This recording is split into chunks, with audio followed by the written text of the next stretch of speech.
Good morning সবাইকে। আজ আমরা মন্দিরে সকাল সকাল চলে এসেছিলাম। 4:52-তে আমাদের প্রার্থনা ছিল, প্রার্থনাতে চলে এসেছিলাম। প্রার্থনা করে এখন চা খেলাম, এবার একটু কিছু খাওয়া দাওয়া করবো, বাকি ভিডিও থাকছে পরে। আচ্ছা, খাওয়া দাওয়ার পরে আমরা এই ঘরে এলাম আর কি। সকালে এখন লুচি আর তরকারি খেলাম। কাল রাতে আমরা যেখানে ছিলাম, আমি আর বাবান যেখানে ছিলাম, প্রচণ্ড মশার কামড়ে আমার তো এক ফোঁটা ঘুমায়নি, বাবান ঘুমিয়েছে। তো এখন এই বাবানের মা বাবা যেই ঘরে ছিল সেই ঘরে এখন আমরা আছি। এখানে বাবান এখানে ফোন দেখছে।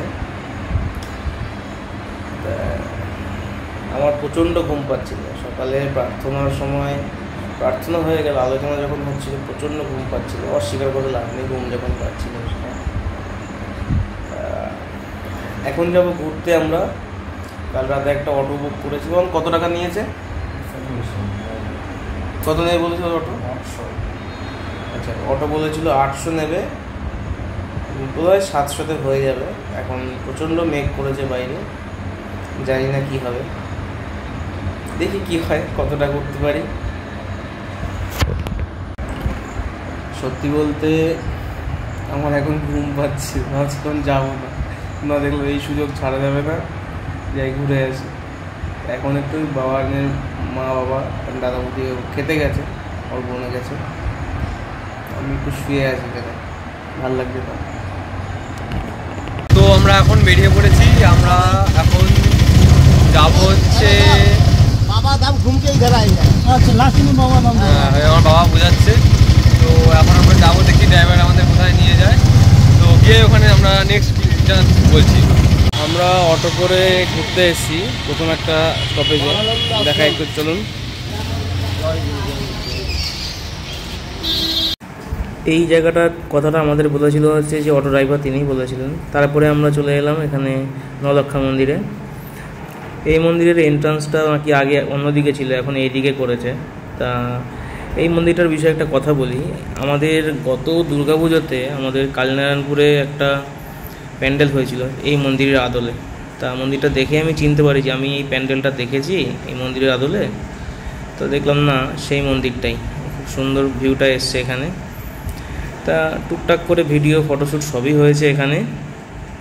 আর মন্দিরের বাইরে ভিডিও ফটোশ্যুট অ্যাভেলেবেল, ভেতরে কিন্তু একদমই অ্যাভেলেবেল নয়। এবার আমরা এখান থেকে বেরিয়ে পড়ছি। বেরিয়ে পড়বে অটো ড্রাইভার আবার একটা আমাদের জায়গায় নিয়ে গেল। এটা মন্দিরটা বন্ধ ছিল, জাস্ট একটু ভেতরে গিয়ে ঘুরে চলে এসেছি আমরা। তারপরে পরের ডেস্টিনেশন অটো করে আবার বেরিয়ে পড়লাম আমরা। এবার দেখি অটো ড্রাইভার কোথায় নিয়ে যায় আমাদেরকে। তা এরপরে আমরা পৌঁছে গেছিলাম তপোবনে মন্দিরে।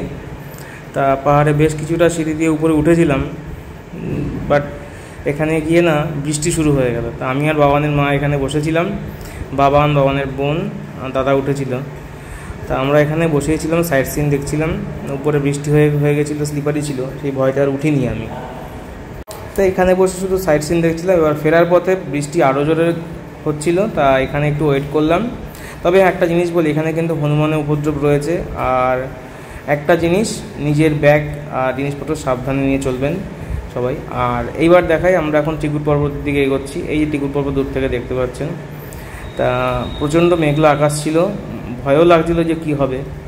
তাও একটু আনন্দ করে যাচ্ছিলাম যে কখনো যাইনি, যাই দেখে আসি, বেশ মজাই হচ্ছিল আর কি। তবে এই টিকুট পর্বত যাওয়ার পথে রাস্তাটা কিন্তু খুব খারাপ। একটা কথা বলি, রাস্তাটা নতুন হচ্ছে, হয়তো 2-3 বছরের মধ্যে হয়ে যাবে। তবে এখন যারা আসবেন, বিশেষ করে যারা বাইকার হয়ে যারা আসতে চান, খুব সাবধানে আসবেন, কেন রাস্তার অবস্থা কিন্তু খুব খারাপ। তা ওখানে আমরা পৌঁছে গেছিলাম। একটা ভুল ছিল যে আজকে সোমবার ছিল, প্রচুর ভিড় ছিল। তা যাই হোক, আমরা বেশি ওয়েট করিনি পুজো দেওয়ার জন্য। পুজো দেওয়ার জন্য কিন্তু এখানে অনেক পান্ডা ধরবে, আপনাকে পুজো দেবেন। এখানে হনুমানের উপদ্রবটা একটু আছে যে। আর হ্যাঁ, একটা জিনিস বলে দিই, এরা এখানে না সব বলে যে আপনারা একজন লোক নিয়ে যান, আমরা হেল্প করবো আপনাদেরকে, ওটা কিন্তু করবেন না। হনুমানের উপদ্রব কিন্তু খুব কিন্তু বেশি হয় না। হাত খুলে যাবেন, হনুমান কিছু করবে না। হাত ধরলেই কিন্তু, হাত মুট করে গেলে ভাববে খাবার আছে, হনুমানের একটা উপদ্রব হওয়ার সম্ভাবনা থাকে। তা আমরা আস্তে আস্তে সিঁড়ি দিয়ে নামলাম নিচে। উপরে দেখালাম মন্দিরটা। তা সিঁড়ি দিয়ে নামলাম। সিঁড়ি দিয়ে নামতে হনুমান ছিল, কিছু বলেনি, অসুবিধাও হয়নি আমাদের। আর এখানে অনেক দোকানপাট আছে, জিনিসপত্রের দাম তুঙ্গে, প্রচণ্ড বেশি। আমি পেছনে দেখাচ্ছি, দাদা আসছে, বাবান আসছে, বৌদি আছে, আমাদের ঈশিতা আছে। আর একটা সমস্যা হচ্ছে এখানকার দোকানপাট তো যেমন আছে, আর কিছু লোকজন আছে এদের থেকে কিন্তু ব্যবসা। ওই যে একটা হনুমান দেখাচ্ছি, এগুলো হনুমান ঠিক না, এটা বানর, আমার মনে হয় বানর এগুলো। আর একটু চোখ কান খোলা রেখে চলবেন, ব্যাগ জিনিসপত্র সাবধানে নিয়ে চলবেন, এটাই বলার ছিল। আর এই যে সাইড সিনারি নিচে এসে দেখাচ্ছি, সুন্দর লাগছে দেখতে। তা এবার আমরা চলে গেছি ওখান থেকে সোজা একদম বৈদ্যনাথ ধাম। তো এখানে প্রচুর ভিড় ছিল আজকে সোমবার। আমরা দেখলাম পুজো দেওয়ার কথা তো চিন্তাই করা যাবে না, কেন যা লাইন আছে মোটামুটি আজকে সারা রাত চলবে আর কি। আর এই যে এক দাদা উঠছেন এখানে, মন্দিরের পুরোহিত হয়তো বা সেবায়েত, উপরে কিছু হয়তো চেঞ্জ করবেন, তা সেটা একটু ভিডিও করে নিচ্ছিলাম। বৈদ্যনাথ ধামে আমরা সবাই টুকটাক একটু ভিডিও করে নিয়ে বেরিয়ে পড়লাম। বৈদ্যনাথ ধাম থেকে ফিরে ঘরেই ছিলাম, ঘরে রেস্ট করছিলাম একটু, কালকে রাতে কিন্তু ঘুম হয়েছিল না। তা রেস্ট করার পরে বিকেলে প্রার্থনা করেছি, প্রার্থনা করে ওখান থেকে একটু খাওয়া দাওয়া করলাম, বাইরে বেরিয়ে খাওয়া দাওয়া করে এখন চেক আউট করবো এখান থেকে। যেটা আর একটা জিনিস আমি বলে দিই যে এখানে আপনারা অনেকেই এসে ভাবেন যে পেয়ারা নেবো কোথা থেকে, কোন পেয়ারা ভালো হবে। তা আমি একটা দোকান খুঁজে পেয়েছি, তা মন্দিরের এখান থেকে খোঁজ পেলাম, সবাই নিচ্ছে ওখান থেকে।